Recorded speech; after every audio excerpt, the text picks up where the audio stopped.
My name is Justin Robert Young, and I make a historical podcast. Welcome to I Made This from Do Anything Media, a show about passionate people executing their big ideas in realistic ways you can learn from to make your own big idea a reality. I'm Bill Meeks, and today I'm talking with Justin Robert Young, the host and producer of the historical podcast Raise the Dead. Now, I've known Justin for about a decade. Way back in the day, I was a pretty active member of the chat room for the podcast he co-hosted with magician Brian Brushwood on the Twit network called NSFW. Yeah, not safe for work. Spoilers, this episode has a lot of cursing in it. Eventually, Justin became my editor when I joined the writing staff of his bizarre news website, WeirdThings.com, and he's been a constant friend and collaborator ever since. He's done voice work and writing on The Fakest. He's appearing in a book that I have coming out soon. He's a mensch. Now, while I know him best from his wacky and mostly obscene comedy podcast, Justin's passion for politics drove him to create Politics, or PX3 I think he calls it, where he covers political news with his own brand of friendly yelling. His success in that arena motivated him to create his new podcast, Raise the Dead, which is what we're going to talk about today. In Raise the Dead's first season, Justin dives deep on the 1960 presidential election between Richard Nixon and JFK, and explains how that election influenced Donald Trump's campaign a couple of years ago. Don't worry, we don't really get political here. Our talk today focuses on process, and how Justin turned an idea into a 6-episode historical podcast, including a supplemental ebook and audiobook. Now, the day after we recorded, he released the final episode, so it's all up on Apple Podcast and ready to binge for you.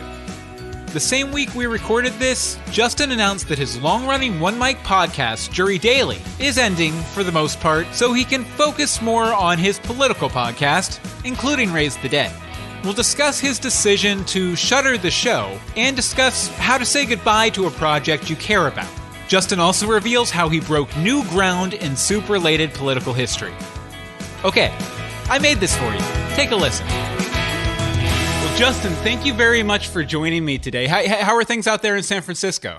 Good. The Bay Area, always fun. It's a little chilly these days out here in the sun-dappled Oakland, California, but also but human feces dappled, from what I've heard. You know, that's people. That really is a reputation that's sticking, huh? This poop thing. Much like the poop. I mean, really, that's more of a I wasn't going to draw a line between San Francisco and Oakland because for most people, they don't care, and they are functionally, in a Manhattan, Brooklyn kind of proximity. But I will say this: I haven't seen a lot of poop in Oakland. I see a lot of poop in San Francisco.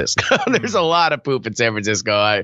But then again, Oakland's bigger. That's a nice travel tip for people, though. If you're going out west, if you like poop, go to San Francisco. If you don't, stick to Oakland. Stick to Oakland.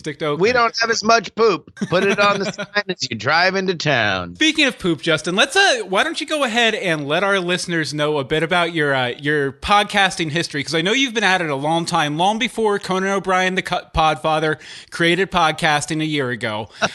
You have been, entertaining and delighting people across the wider internet. So why don't you give people a little bit of an idea of your history? I've been podcasting so long, I was mad that Adam Curry said he invented podcasting. That's how long I've been mad that somebody got credit for inventing podcasting. Yeah, so I guess, I started podcasting probably around 2006. That's probably the first time that I put something up on the Apple iTunes store. What was that show? The first polished thing that I did was a comedy show with me and my then roommate Matt that we called Scampy. High atop the corner of 5th and Jefferson in Hoboken, New Jersey, this is Justin Robert Young and Matthew Finley's Scampy. In 1998, Justin Robert Young was awarded the distinction of world's foremost authority on Thomas Jefferson, 17 and under division. And it was a lot of written out kind of monologue-y sort of stuff. But he had the funniest stuff. The thing that I still remember as being hilarious was it was the Dead Letter Office, and it was like kind of this horror themed kind of thing, but it was all about how Stephen King was being a very weird neighbor. And but yeah, that was the first thing that I put up there. First time that I did something kind of like professionally, and by that I mean something that I didn't just want to do myself, but was doing for kind of business reasons, was probably about a year after that when I started doing the magic podcast for iTricks.com. Oh yeah, I remember that. And how long did that run? Probably like what, 4 years, 3 years, 4 years? Probably, yeah, around that. I don't, to be honest, man, and I'm sure it's probably even magnified for you because you have kids, and that it seems like it speeds up life a little bit. But absolutely. Like I don't know. If I ever had kids, I feel like I would just they'd be bored, and then I'd realize I was 90 the next day. Because you would just immediately drop dead as soon as they came out of the womb. Well, I'm bad at keeping track of time now. I can't imagine it being more disorienting than the way I live my life at this point. Hello and welcome to the Magic Week in Review, bringing you news, rumor, and culture reports from the front lines of the magic industry. On this edition of the program, me, Justin Robert Young, editor of iTricks.com, will talk to a man who I don't already talk to enough in recorded form. I feel like many times people just don't know enough about my interactions with our guest, Brian Brushwood, of course. But so with iTricks, you generally interviewed, figures within the magic community, including our mutual friend, Brian Brushwood, which sort of led you to the next stage of your journey, right? Yeah. So I was doing that, and that was good. We were the number one magic podcast in a world where they didn't really have a lot of them, and wound up meeting a ton of good people. I mean, Andrew Bain kind of brought me into it. Is an extremely close friend. And then I interviewed Brian and just really, really got along with him. He was doing the Scam School show and wanted to do some live programming to kind of supplement it. So he could kind of capture more of that audience beyond just the week where he was teaching them a magic trick. And that's where he started BB Live Show. Because we had hit it off, he gave me a call and was like, "Hey, I'm doing this live thing." I had been doing some live stuff before as well. So he was like, "Hey, if you ever want to come on, just let me know." So I did, and I liked it. And I just told him, "Hey, anytime you go live, just let me know and I'll be there." And lo and behold, we then had a 10-year career as podcast co-hosts on that proto version of the show, which was really just a live stream. And then NSFW show on the Twit Network. Which is where I sort of became aware of you. I knew Brian from Scam School. But then one day he showed, I think he showed up a couple weeks on Twit in a row, and then they were like, "Oh, we're giving Brian a show, and it's going to be this awesome show with a lot of fun games, and it's going to be comedy." So I tuned into the first episode, and there was Brian. All right, it is time to get this thing started. Despite our epic failure to begin already out the outset, you stumbled into NSFW Twit's favorite mistake, is what we like to think of it as. It is a new show full of win, hosted by me. I'm your host, Brian Brushwood. Some of you guys may recognize me from a little show on the internet called Scam School. That is a professional show, which is suitable for the entire family.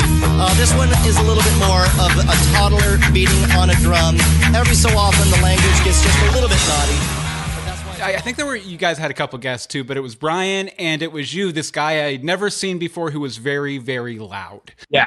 Which you'll admit to, right? Oh, of course. Yeah. I guess I don't realize how loud I am. And certainly in my earlier, I'm sure if I watched some early NSFW stuff, I would probably cringe a little bit. But yeah, I don't know. I also genuinely kind of believe, what's the point of paying attention if you're not going to get excited?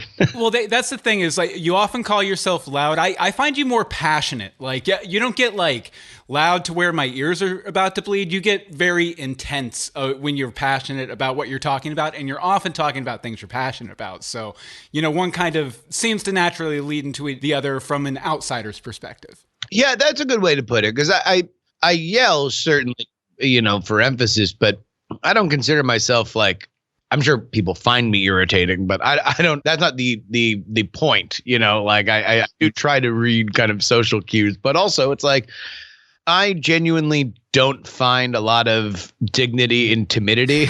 I don't think that there is like any honor to not showing yourself. I think those are the entertainers that I gravitate the most to, and those are the people that I try to model what I do after. You know, as someone with the last name of Meeks, I find that really disheartening, Justin, and I'm kind of offended here. I mean, like, you inherit the earth. What more do you want, you greedy bastard? Yeah, I guess, bad time on Earth for a while, and then we inherit it, so it all turns out okay. Yeah.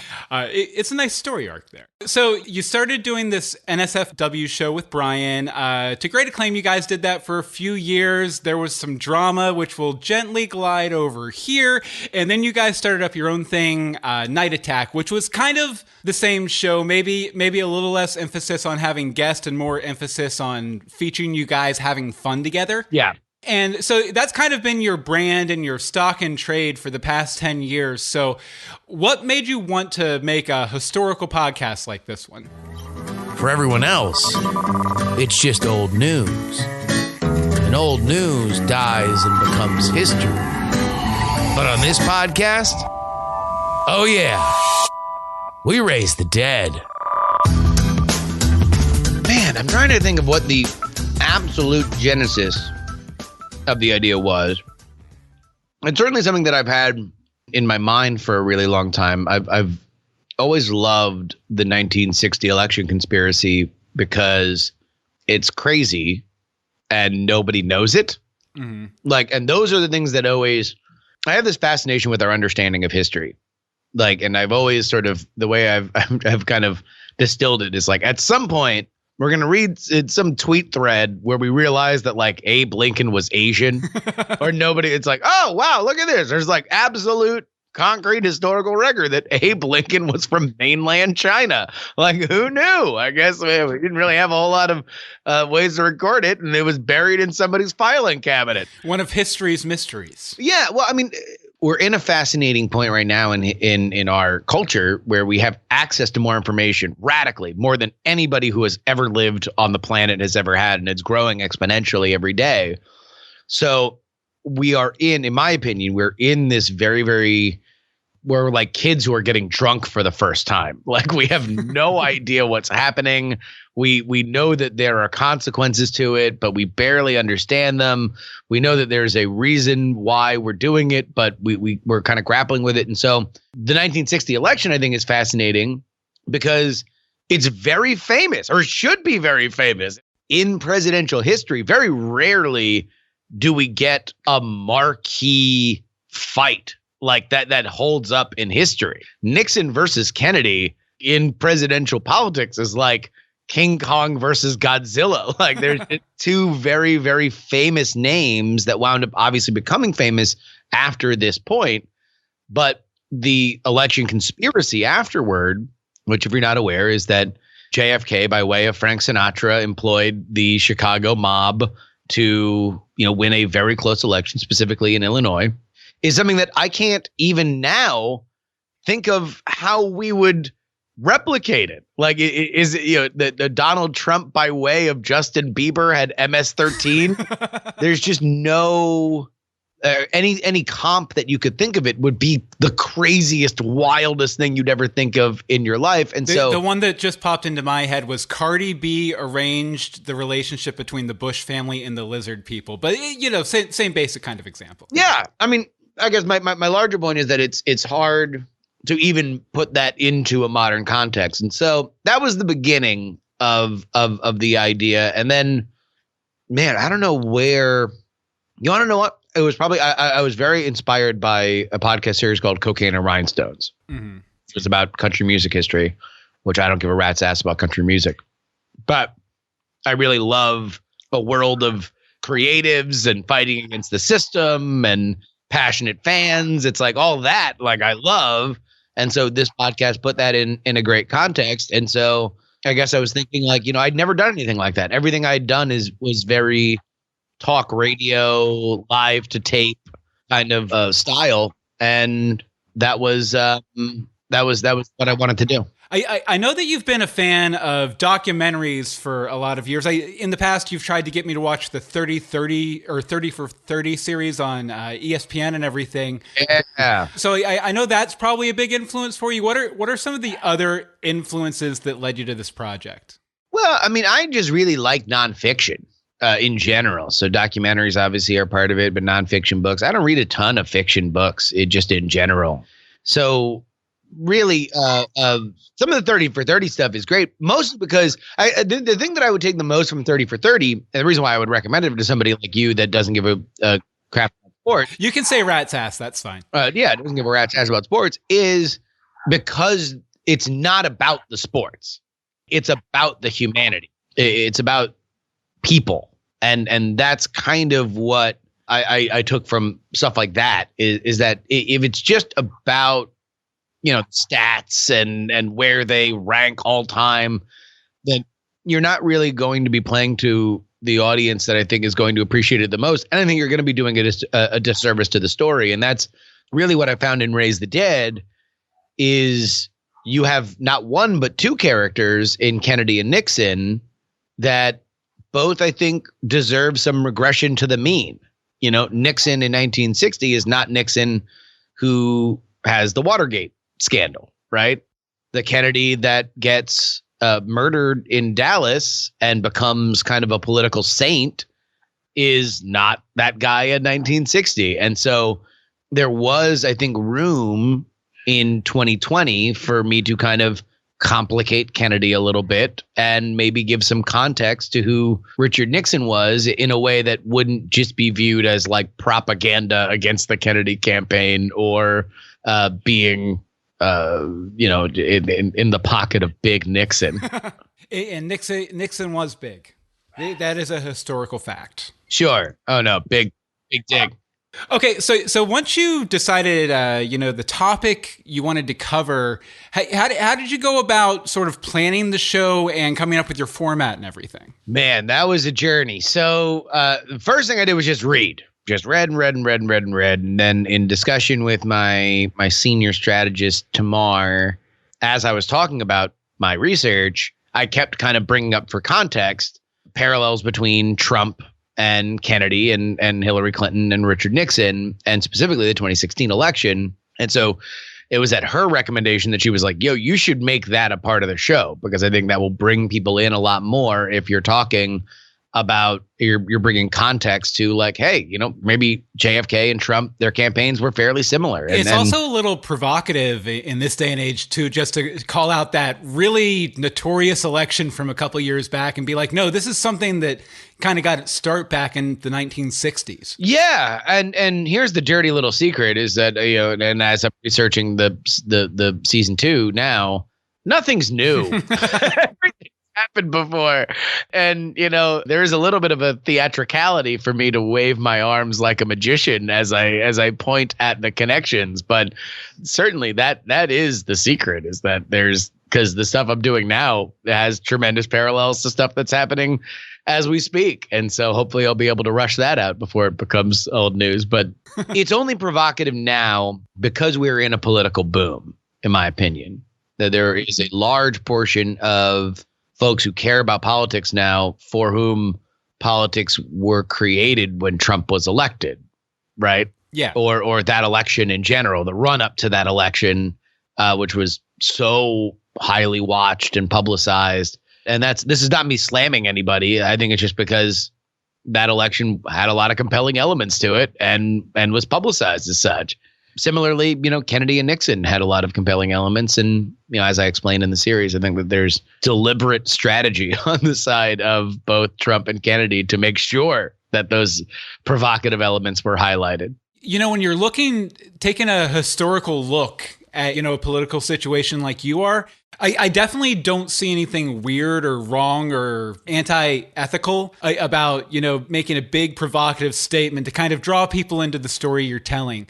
I know you have a journalism background. Do you think that modern media outlets talking about things that are happening right now have a duty to not be provocative, or do you think that's just part of the business? I mean, that's a large question. It's hard to talk about journalism with a capital J these days when it is a stand-in for so many different things. Like, I am very much a believer in the Marshall McLuhan, the medium is the message kind of a way of thinking, that television guidelines should be understood different than print guidelines, should be understood different than the piecemeal of social media. So as far as journalism goes, if there's one thing that I think does need to recede even further than it has up till this point, is trying to shape a story. I think that we are now at a point where information is so readily available that there's not as much of a need for it. And I do think that at a certain point there was, when you only got, a morning paper, maybe an evening edition, and then you had your evening news, the spectrum of what you were going to hear about was very small, especially nationally or internationally, even smaller. At least compared to now. And so shaping a story then meant more about trying to capture little nuances that you didn't need to get all the way in, right? That you didn't need to explain. So it's like, all right, this dictator is deposed in a country you've never heard of. So you shape it to make the rebels the heroes and make the dictator the bad guy and point to the allies that, we also agree with, yada, yada, yada. Now, and I think this just is kind of in general, we can understand that the world's very complicated because we have no limit to the fire hose of information that we get. I think that you can very reasonably just sort of piecemeal stuff out for those that want to follow it like that. And then, there are always going to be people who summarize things in different ways. So I don't know. That was a very, neck-beardy case. Horse ass answer, but there we go. For me anyway, the job of reporters is to report, maybe do a little bit of education, give a little bit of added context, where what you're doing with Raise the Dead is more like a deep dive analysis, sort of picking apart the key events during that election cycle, and sort of trying to draw a thread between all of them. So initially, the thing that I wanted to do stylistically, and this obviously informed the content, was I wanted to be passionate. My tone of voice, I wanted to be me and the listener at a bar, and sometimes the story gets so crazy the bartender has to shush us. And if that's the case, then the content needs to go with it. And the kind of guiding light that I had for that was I wanted to make history so sexy you could it. Well, I mean, I always found my history textbooks back in high school attractive, but maybe not quite that attractive. Well, I mean, and I just proofed the final episode. I'm putting it up for the season today, and that was, at the end, I thank my social studies teachers from high school because they always put the humanity of our people, of the things that we were studying first, and that very much left an impression on me. It very much mattered to me that these aren't just, and Paul begat Job, right? Like, it's not just dry. It's passions and betrayals and legacies and pressure. And those are things that I think we can all relate to. The human relationships. Yeah. And that's what I wanted to bring to this is I didn't want, I didn't want this to just be like, oh, well, they cheated. Ha ha ha. Look at we caught them. They cheated. I wanted it to be, well, why? What, is this just what happens? Like, is this a breakthrough? Like, and even then, nobody does awful things unless you're a sociopath. You don't do awful things just because you can do them. You do them because you're under pressure. Everybody's the hero of their own story. And what I wanted to do was kind of get a little bit more into that element of it. Because I think especially with politics, that is, I mean, I guess I could moralize and say it's sorely lacking, but I'll just take the tact and say that it is an unexploited market. You'll say it in several other syllables to obfuscate the fact that you're calling them out. Well, I mean, I just think that right now, I don't blame anybody. I think we're just at that point, right? Like, again, we have a lot of people for whom the story has just begun and they have just met their Darth Vader. And that is something that you can slice however you want. But I think with that comes a draining of empathy and humanity. And that's fine for wherever you're going now. But in terms of history and understanding history, I think it does us a tremendous disservice to understand everybody as just like, oh, well, they were on my team back in the day, which means everything they did is great. That sort of blind support based on belief and not, actual events. Yeah. And it's fine if you think that way. I just want to take credit for surprising you when I show cool stuff that you've never heard of before. How did you go about sort of, determining what the story you wanted to tell exactly was and how to sort of break it up into, what was it, 6 episodes? Yeah, 7 with the bonus episode that will eventually be on the audiobook if Audible ever approves it. Oh, Audible takes forever. Oh my God.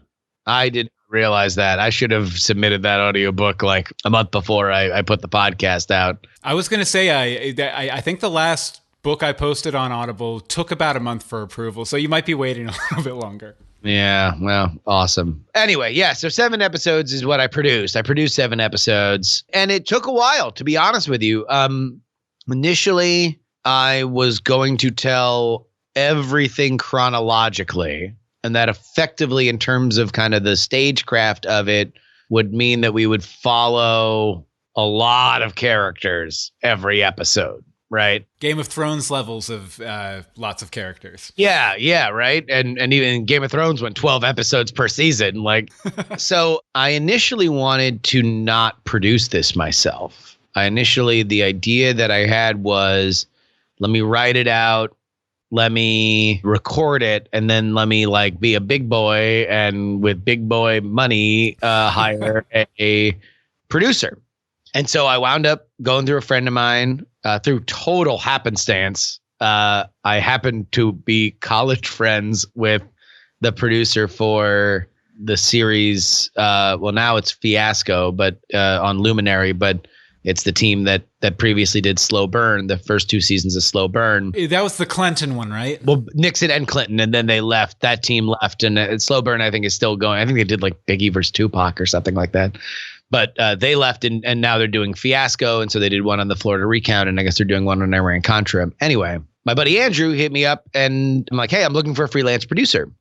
And so he hooked me up with somebody that had actually done the 30 for 30 podcast before, and she was great. And the first thing she said when I gave her the scripts that I had before I had recorded them was like, why are all these characters in every episode? Have you thought about rewriting them so they're all in their own episode, basically? Mm-hmm. And effectively, I wound up kind of doing a little bit of both. Like each episode kind of focuses on either Nixon or the Kennedys or both of them when they are at odds, right? Mm-hmm. And they're effectively telling the same story. But boy, it took a while. The research took a while. The writing took a while. And really with a project like this, anytime you're going into a project, and I think this is in any kind of anything, and not even just art, right? Just in life, like that first thing you're doing, like, man, are you just feeling around in the woods, in the dark, trying to figure out what stuff is? And at a certain point, I just realized with the producer, I was like, I don't even know. She was asking me questions that I just didn't even, she was speaking Greek. Like, I just didn't know what to tell her. And at a certain point, I was like, I don't think I can, it would be a waste of my money and your time because she's a Ferrari and I don't know how to drive. So I need to figure out how to drive first before I could even think about working with somebody like her. And then a few months later, I was kind of on vacation and I just realized, like, I just got to do this myself, even just so I just know what I like, what I want, what my instincts are, which are right, which are wrong. And so, I did an episode. a pilot episode, sent it to a bunch of friends and got good feedback. But the most harsh was from Brian. It was like, hey, look, this audio quality is not good enough. I was confused throughout all these things. So the research is really good, but you got to go back and clear it up. And that was really, I think, in a lot of projects, you have these inflection points of like, okay, well, things become clearer, even if when you first get the news, you don't like it. That was a huge part of it in terms of realizing what the organization of it was. Do you think some of that muddiness came from the fact that you started doing it chronologically and then switched over to character based, and maybe, something that was relevant to one character in episode 2, by the time it comes back in episode 4, the audience maybe has forgotten about it, stuff like that? This was just on the first episode. So, okay. It was a mess. It was internally muddy. Yeah. There were, if you've listened to the first episode, there's one sort of gotcha moment where we describe, I'm not going to spoil it if you haven't listened to it, but it's all old history anyways. Yeah. So I tell the story of the origin of Joe Kennedy's pride and joy running for president, and talk about his military service and how he goes on this epic. It's like really an action adventure. It's like a war movie kind of premise where he's a pilot, goes up in this plane, arms the bomb because it's going to be a drone. This is like in the end of World War II. It's literally a drone strike. Like plane is set to be remote controlled. There's a bomb armed on the plane, and they're going to fly the empty plane into a Nazi fortified base. And our hero, young Kennedy, goes up, arms the bomb, and the plane explodes and he dies. And then we, of course, find out that that's not JFK, as I have craftily led you to believe. Rather, it is Joe Kennedy Jr., and that all of the preparation that Joe Kennedy Jr. had to be president is now out the window. And so JFK was meant to be the Bobby. He was meant to be the second in command. And it's only once Joe dies that JFK gets to do it.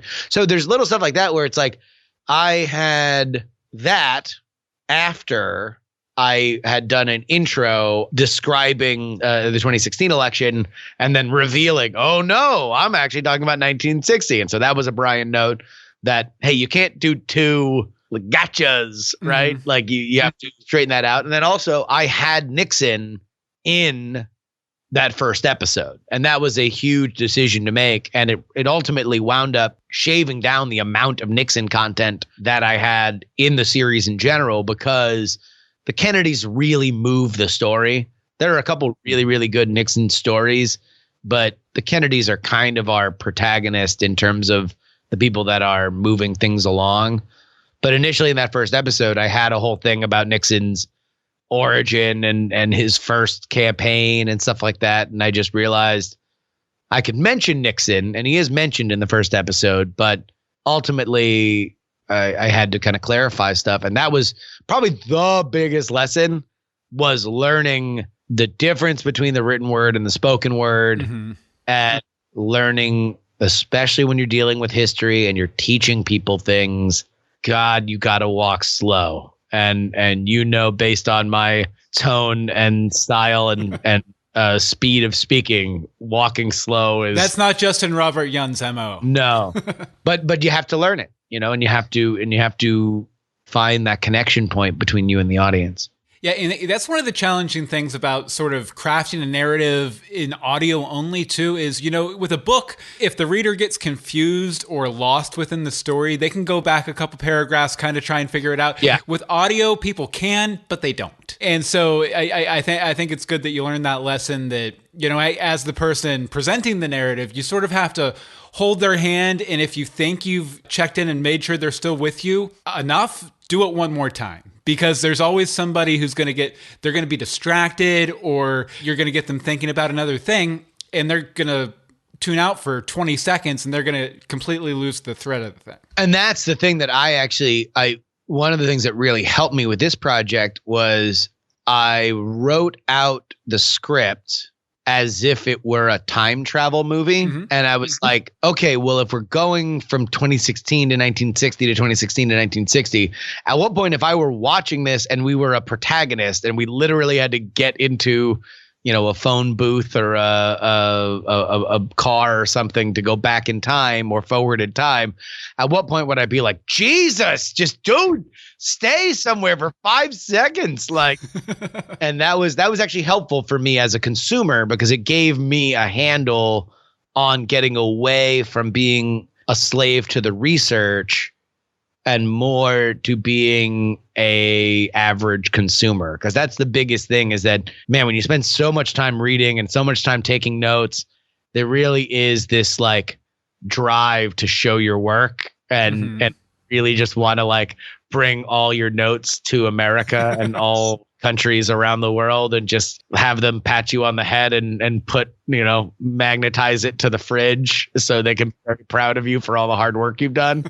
But that's ultimately not what people want. You know, they want a story. They want to follow it. They want to be able to tell their friends about it. And so those were, and I still think that the next season's probably going to be even better with that now that I kind of know that going in from the research phase on. When you're telling your listeners a story, they don't necessarily care about you. They care about the story. And as much as you want to show that you're an expert in the subject matter and everything, there's definitely that need to package it for them in a way that's pleasant and that they'll be willing to come back to and again, regardless of how much work you put into it. Well, and also it's like doing research for a project, you wind up getting adrift into the sea of it.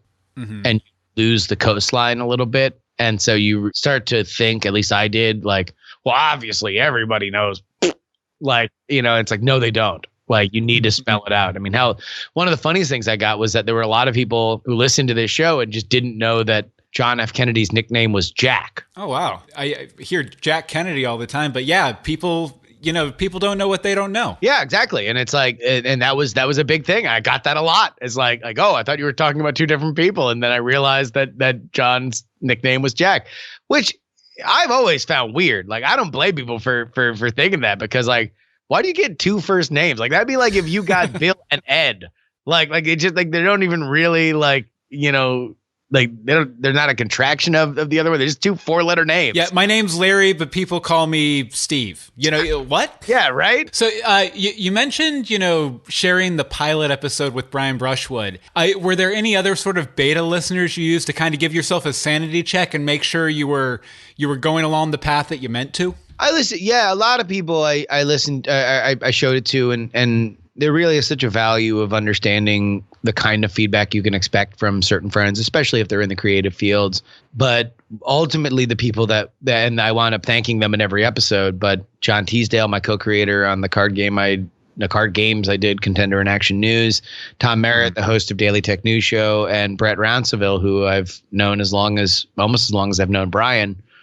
They were the only guys that, as I went along and did all these revisions and changed the episodes, they like slowly that list of beta listeners would kind of get whittled down as I wouldn't hear from people. So I'd send them stuff, and it's like, if you didn't respond within like the week that it took me to send you another thing, I'm not going to fill up your inbox with a bunch of nonsense. Like, you know, yeah, I love when people creatively ghost you, and this isn't any judgment or anything, but you know, where they're like, yeah, I'm completely into what you're doing. I'm here to help you 1,000%. You send something to them. You don't hear from them for 3 months because they feel guilty about it. And then they're like, oh, sorry about that thing. You want to meet up for lunch? Yeah. You know, and I don't blame, especially like, you know, because I'm bad. People send me stuff, and then I was going to say I've done the same thing. Yeah. No, somebody sent me a thing. They really loved Raise the Dead, and they wanted to do a version of Raise the Dead about pro wrestling, and I love pro wrestling, and I did Raise the Dead, so they were very kind to send it to me. And then I didn't respond to them for like a month, and then I had to apologize. I was just like, all right, well, number one, I hated me, so let me just at least apologize for being a dickweed. But I eventually got back to him. But yeah, I mean, listening to an hour of anything is annoying. Like listening to anything for an hour. And I'm like, podcasting is a little bit more passive. Like you can do other stuff, but well, it's like, especially when you're being asked to listen to it thoughtfully. Yeah. And, you know, give feedback. Because that goes from being something you can do to kill an hour to being like homework. Exactly. And you're sending your friends homework constantly. But thankfully, Tom and Brett and John, they were with it. And so they were the guys that always got back to me within 24 hours. And they were an invaluable resource to catch stuff and to tell me where they were confused and stuff like that. What is the dumbest mistake that you made that somebody else called out to you? I don't know if I've had anything exceptionally stupid, although I think we might have corrected a historical record because there is a famous documentary called Primary. It is one of the first ever fly on the wall documentaries. So it's like no narrator. I think it was D.A. Pennebaker who did it, but it's literally just footage of the campaign trail, interviews with the guys with the subjects with no influence on top of it in terms of like somebody asking a question. Mm-hmm. And in that, I believe it's in that, or maybe it's in one of the books, they talk about how Hubert Humphrey was standing on the corner when he is doing in the Wisconsin primary and handing out cards saying vote for Humphrey with his wife's bean soup recipe on the back of it. You know, and that's in contrast to the Kennedys who have a private jet and Sir's married to Peter Lawford, a movie star, and his wife is young and beautiful, and they're just traipsing around, and Humphreys is pissed off about it, and he says, it's like trying to run a mom and pop shop when a chain store comes to your state. Like he's curious. And so I use that as the kind of humbling element to demonstrate like where the two are. And somebody went and looked for the bean soup recipe and found that it's a beef soup recipe. So oh, wow. We might be correcting the historical record of Mrs. Humphrey's beef soup, or I totally screwed up and just heard bean as beef and I screwed up. So either I made a mistake, most likely, or we are breaking new ground in soup-related political history. I think you should claim that, man. You send some one of your minions over to Wikipedia and source "raise the dead" is the factual truth of the soup recipe. We're getting down to the bottom of this soup thing. Finally, after 50 years, we've cracked the soup. Yeah, I noticed that for the podcast, you released it traditionally as a podcast week to week to week to week. Yeah. But I noticed too that you're also doing an ebook component, and we mentioned earlier the audiobook version. What sort of led you to take the same content and I won't say recycle because that sounds negative, but sort of direct it into three different mediums? I mean, again, to get back to the medium is the message. Like there are people that I think would like this that don't like podcasts, right? And for them, they can buy the ebook. They would rather read it. I think for some, they would rather binge it. They don't want to listen to the podcast. They want to listen to it as an audiobook. I also wanted to set up the idea. Really, the general concept was something that we did very early on with Andrew Main when he first started getting into writing, and now he's a published award-winning author. But back when it was just me and him, and he was just doing these ebooks, he came to me and said, "Hey, would you be interested in doing a audiobook reading of the first chapter that we could tag at the end of Weird Things, our podcast?" So I did, and he liked it. He said, "Oh, this is really good. Would you want to do the whole book?" And I was like, "All right, sure." So I sat in a sweaty ass warehouse in Margate, Florida, and I read his first 3 or 4 books. Yeah, I think I've been to that warehouse. That is a sweaty ass warehouse. Yes, Jesus. Because you had to turn off the air conditioning to record the podcast in the middle of the summer. So I was just sitting there, no shirt on, just, sweating with my balls off. So what we do for our art. I know. So anyway, the idea there was we would release the book free as a podcast. And this is certainly, I think we owe a debt of gratitude to Scott Sigler, but we would release it for free as a podcast week by week. So I think it was 3 chapters per week. And then at the beginning and end of each podcast episode, we would just say, "Hey, do you like this? Do you want to buy the audiobook? Go to this website, or buy the ebook." And so that was the idea. The idea was that I could kind of recreate that, but in a more, obviously there is an audience for people who listen to science fiction books on podcasts, but it's not quite at the level of these kind of serialized history shows, and nobody had really done it before. So I figured, why the hell not? Mm-hmm. I mistakenly believed that the Audible program was as speedy as the Amazon Kindle program, which is like, not at all. oh my God. I put up the Kindle book at a bar and I formatted it and uploaded it to Kindle in like about 2 hours flat. Did the same a week later for Audible, and we're waiting. Well, I think the thing is, Audible's review process, they have someone who doesn't know English listen to your audiobook for the audio quality, translate it to somebody for English, and then that person reads it. So it just takes a while. So what is the ultimate goal? Do you think? Is it about monetization? Spreading it out to all these different things? Is it about building your brand and reaching people you wouldn't otherwise? And if it is monetization, what makes you think, releasing products based on the podcast is a better path to go than, maybe traditional advertising? You need listeners for the second one. That's very true. You know very well that we have made a living outside of advertising. Night Attack has, and politics has. We don't have advertising on the program. Now, it's not to say that if we continue to grow, especially politics, we're kind of at about that threshold. Raise the Dead is certainly about at that threshold. And certainly we're probably beyond that threshold if I were to sell them both as a combined package. But I don't want to have to do that until the money's good. When I annoy my audience, and I certainly hope to annoy my audience by me reading an ad for a terrible mattress that'll probably give you scoliosis, I eventually will give you that mattress, and I hope to ruin your spine. But in the meantime, I value your time and patience, and I don't want to give you that. I've had faith rewarded with plenty of people who want to give on Patreon, or when there's a product, especially when the product doesn't take up room in your house. I've had a lot of people that have told me they just buy the ebook just because they want to support the endeavor, right? And I'm sure they'll buy the Audible thing just to support the endeavor. Hell, the ebook is free on Kindle Unlimited, so you can read it for free if you want. If you have Kindle Unlimited, a lot of people do. And then the audiobook, based on a decade of indoctrination into getting Audible chins, I'm sure there's people that have dead credits that they just want to throw somewhere. And so you throw them to me. It doesn't feel like you're spending all that money. And meanwhile, I do get money. So that's positive. But I've always had faith in it. And I do want to continue to build those models where people can get what they want and support the people that they like. Which is great. I heard this morning while I was on my walk, I was listening to your Jury Daily program.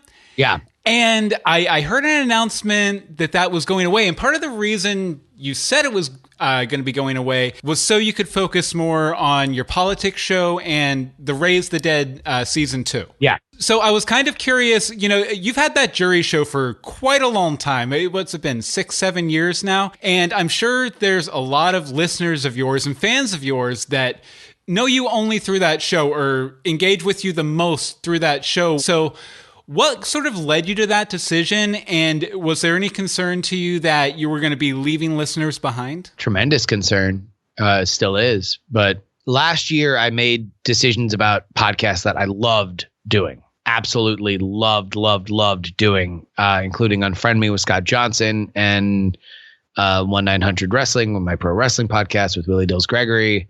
And I decided to cut them and to not do them anymore or put them on hiatus. I still want to do Unfriend Me. But what I found is I had bandwidth and Raise the Dead happened, right? I was able to find time and do it.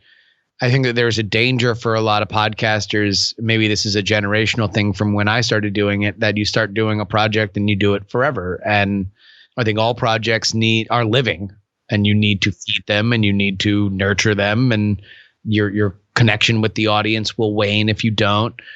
And while I took Jury from a weekly podcast to a daily podcast, thinking that doing a 4-day-a-week, 15-minute show would be less taxing on some level than doing an hour by myself. I don't know how true that wound up turning out. One of my favorite folks in the community, ICU, who immediately labeled me the time wizard as I had cast my spell that more time equals less time, or less time rather. I got it wrong. So I do worry about that, but jury's not going away. It's just going away in the daily format, and part of it is I noticed myself kind of phoning it in, and I just didn't want to do that. And the audience deserves better, and this will give me an opportunity to stream a little bit more on Twitch, which I really love doing, and is a great opportunity to connect with a lot of the same people live, and we can talk about the same stories that we were talking about on Jury Daily live. I'm just not gonna put it out as a podcast. Yeah. But ultimately, look, I'm going to be on the road. I'm going to be a self-financed political reporter this year, and I'm going to be going out to primaries and caucuses and stuff like that. And like, I can't screw it up. Mm-hmm.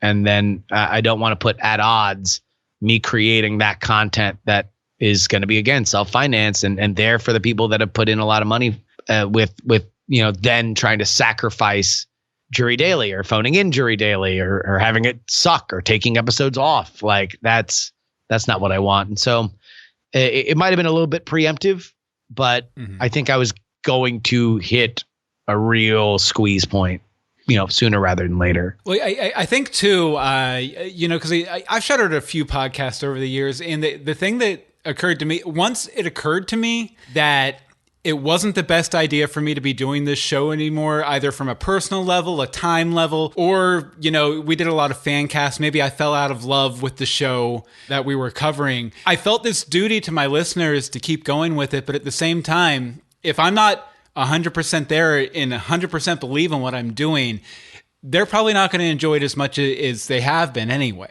Yeah. It's a rough call. Well, I'm very proud of you for making it and of everything you've done, my old friend. Well, you're not that old. I think you're actually a little younger than me. just a hair. When can people expect to hear more about season 2 of Raise the Dead?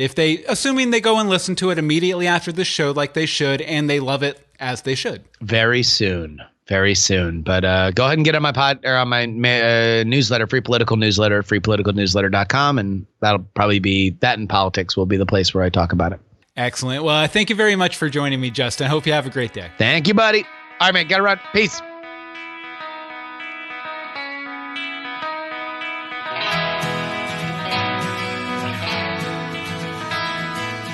Thanks for listening to the show. If you have your own big idea you've made a reality, we want to hear about it.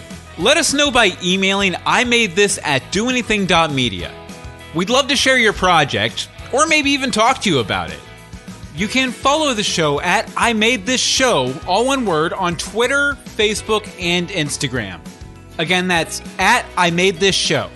Subscribe on Apple Podcasts, Spotify, Stitcher, or on our website, imadethis.doanything.media. Again, that's imadethis.doanything.media. And if you do subscribe, make sure you leave a review so we can shout you out on the show. I'm Bill Meeks. Thanks for listening.